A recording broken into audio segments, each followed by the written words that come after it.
November 14th, 2013.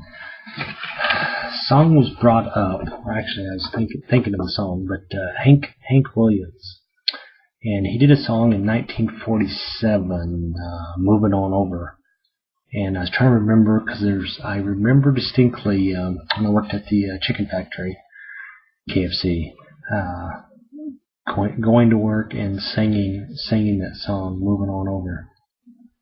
And I was trying to remember now, who was it in 79, 80, that had that song out, and did the research and found that George Thorogood and the Destroyers released that song in 1979, so it was fresh on the verge of rock and roll then.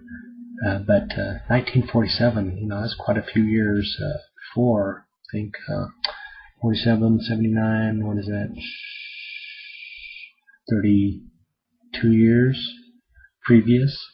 And they were saying in the Wikipedia there that when Hank Williams released that song, that it was kind of the first, laid down the first tracks of rock and roll. Of course, 40s. This was before Elvis kicked in the 50s there. But I think they said like 7 years later, Rock Around the Clock came out. So it was kind of the early. I want to say the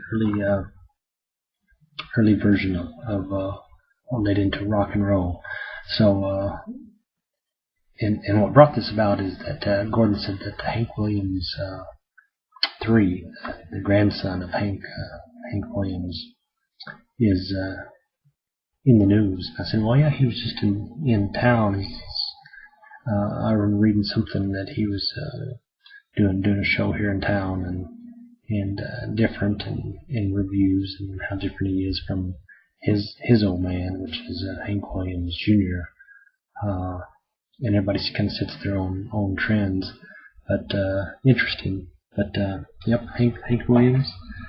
I want to do the Thorogood song. This is the one that I remember. Like I said, cooking chicken, singing, moving on over. This one here. You can hear me bellow from the kitchen back in the... That's it. 1979, November 14th, 2013.